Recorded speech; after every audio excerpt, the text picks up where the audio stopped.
How many times do we have to teach you this lesson, old man? I love the young people. Tier lists might be the worst thing to happen to the internet. They gave the average person a platform to voice their opinions, but not everyone's opinion is worth sharing. My problem with them is that they're so accessible that an uninformed person may look at one and assume that it has proper research behind it. And this is where we run into my problem with Nuzlocke tier lists. Let's take Gen 1 for example.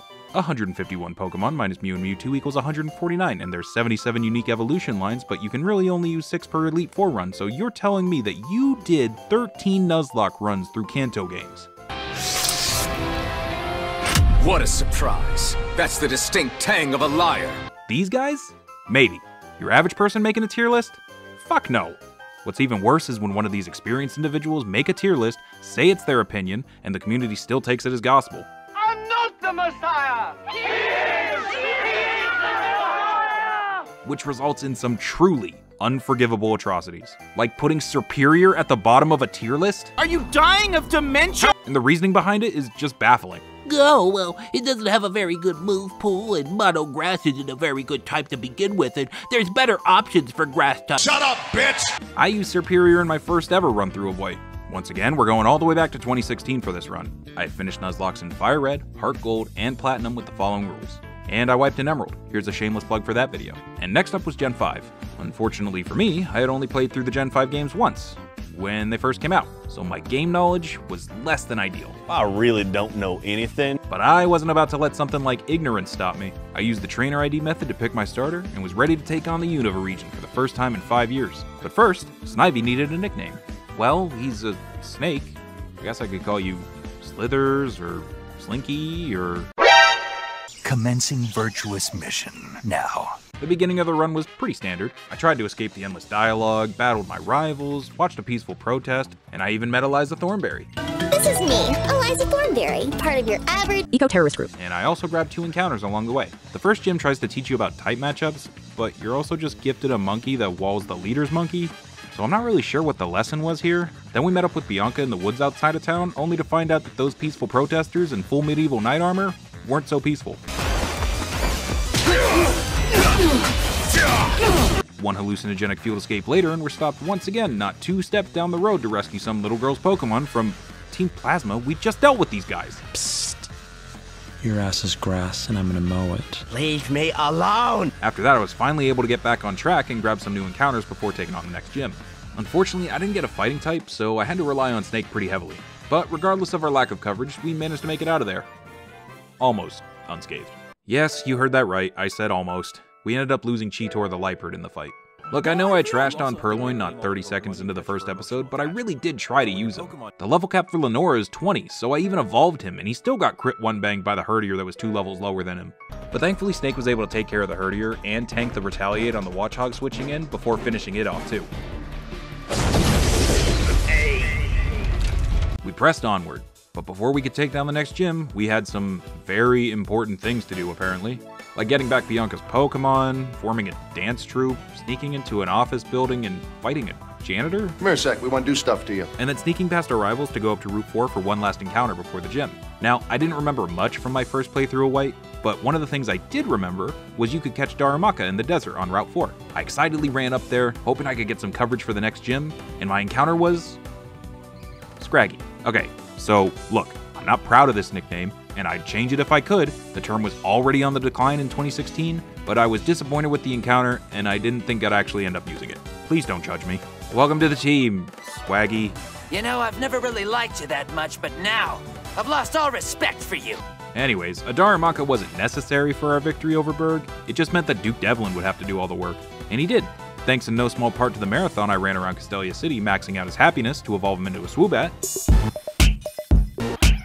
Next up was Elisa. Now you'd think I'd catch a Sandile on one of the many desert routes between Castelia and Nimbasa, but you'd be wrong. But I knew things weren't so far gone for us. I still had Snake, and thankfully grass does resist electric. We were gonna be fine. What the fuck? Flying squirrels? Jesus Christ, why do you know Flame Charge? What the fuck is going on? Despite those surprises, we pulled through thanks to Dewey taking care of the Emolgas and Snake tanking a Flame Charge and finishing off Substrika. In stark contrast to all of that, the lead up to Clay's gym was actually a breeze. Sharon was just a speed bump along the way. You're pretty good. Pretty good. And the cold storage stuff was a snap since Team Plasma is a joke. Oh, come on, that was uncalled for. And Clay was easily dealt with thanks to Snake. Next, we made our way through Chargestone Cave, pushed our way past Dr. Doolittle, who was now claiming to be king, and then finally arrived in Mistralton City. I knew Snake would need to take a back seat for this one, so I went to Route 7 to fill out the rest of my gym options.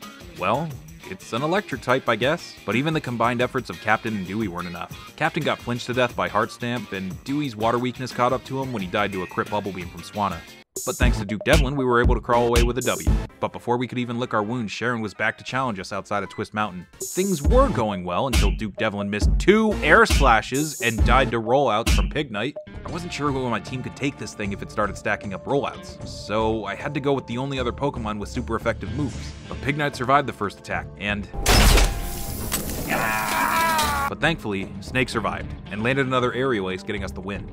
Even though we won, and Snake evolved into Serperior, he would bear the scars of this battle for the rest of his life. When we arrived at Icarus City, I knew Snake would have to miss out on another gym thanks to Bryson's ice types. But they were no issue thanks to the combined power of our newly captured Tengen Toppa and our newly evolved Swaggy. Oh shit, he do be having swag though! After that, we made our way through Dragon Spiral Tower, fighting through the eco-terrorists, and catching the newest member of the team, Lego the Druddigan. It was a bit late in the game, but I really felt like the team was starting to take shape. Once we made it to the top, we watched Tarzan open a Blue Eyes White Dragon from a booster pack, or some shit. Fucking, I don't know. And then we had to run around the region looking for a rock. I found a rock I like. So after all of that, we finally got to continue our journey to take on the final gym leader, the all-powerful Dragon Master. This little girl, I guess. Hey, did you guys know that Snake's hidden power type was Ice? Major, why do they keep exploding? With our 8th badge claim, we set off for the Pokemon League, but we still had one last rival fight. And unfortunately for Tim Tam, this would also be his last fight. He had taken a bit too much damage from one of Lipard's slashes, and unfortunately died to a crit C-bomb from Simisage. That one was tough. Tim Tam was the 3rd oldest member of the team, but we couldn't stop now. Not while we were this close. Instead of picking a replacement from the box right away, I figured I'd see who the Victory Road encounter was. And it was a Pokemon I forgot existed. But fire types are cool. And let's all be honest here for a sec, when am I gonna get another opportunity to use this thing? I'm just happy to be here. So Morty joined the team to take on the league. I felt really confident with this team going in. Wilford's part Ghost type, and with the help of Snake's aerial ace, we took down Marshall. Next was Caitlin, whose psychic types were no match for Swaggy, Wilford, and Tengen Toppa. After that was Grimsley, but Snake, Swaggy, and Tengen Toppa had no issues with him. And I saved Chantel, who I was worried about the least, for last. So while Snake took care of Jellicent and Golurk, Wilford handled Cofagrigus and Chandelure.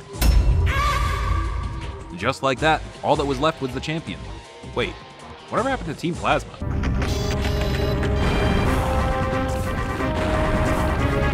Oh right, so then we had to sneak through the castle and make our way to the throne room. You finally arrived. Now we shall engage in— Oh hey, it's you. What's up, dude? You know, I walked by your room earlier. Cool half-pipe. Oh, for the love of— Just bring out Zekrom so we can fight already. Nah, I'm good. You are really taking the fun out of our rivalry. Rivalry? Dude, I don't even know your name. What? We've met several times. I'm the king of Team Plasma. Our battle is destined to decide the fate of Unova. My name is N. Like the letter? Reshiram! Yeah, turns out underestimating N this whole time was a bit of a mistake on my part.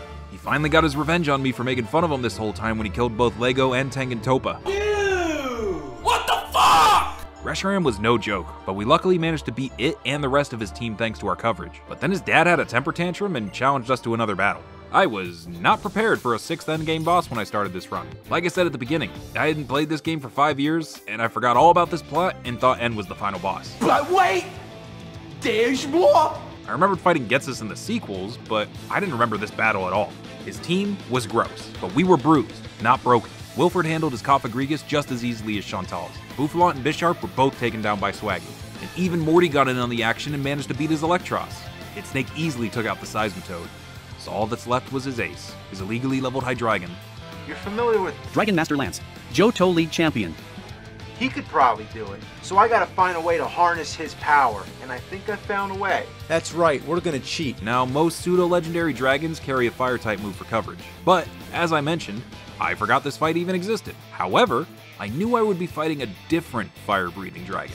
It's at this point that I'd like to bring up why all of these tier lists got me so tight. You see, you can talk shit on Serperior's mono grass typing, making him weak to 3 out of 8 gyms all you want, but I will be damned if you dock him points for his move pool. Something that makes Nuzlocke so fun for me is the strategizing that I have to do for these fights to try and keep my whole team alive. Some people play with sacrificing as an option, but I do everything in my power to avoid that as a strategy. And Pokemon with versatile move pools can be lifesavers in a pinch.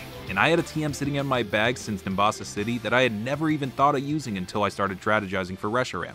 Thanks to Snake's new move Light Screen, we were able to have the damage from all of Hydreigon's incoming special attacks, which are all of his attacks. And with that Light Screen, Snake ate that Fire Blast like it was nothing. Snake let off a Hidden Power Ice and got a crit, taking Hydreigon down to kill range. Snake survived a second Fire Blast and let off another Hidden Power Ice, finally defeating Getsus.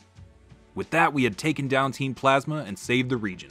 For our efforts, Snake was given a new nickname from the president of Unova. I hereby award you the title of Big Boss. Now, with all that evidence out of the way, I'd like to leave you with one last thing. My viability tier list for Gen 5. And as you can see, we only have 2 categories, usable and unusable.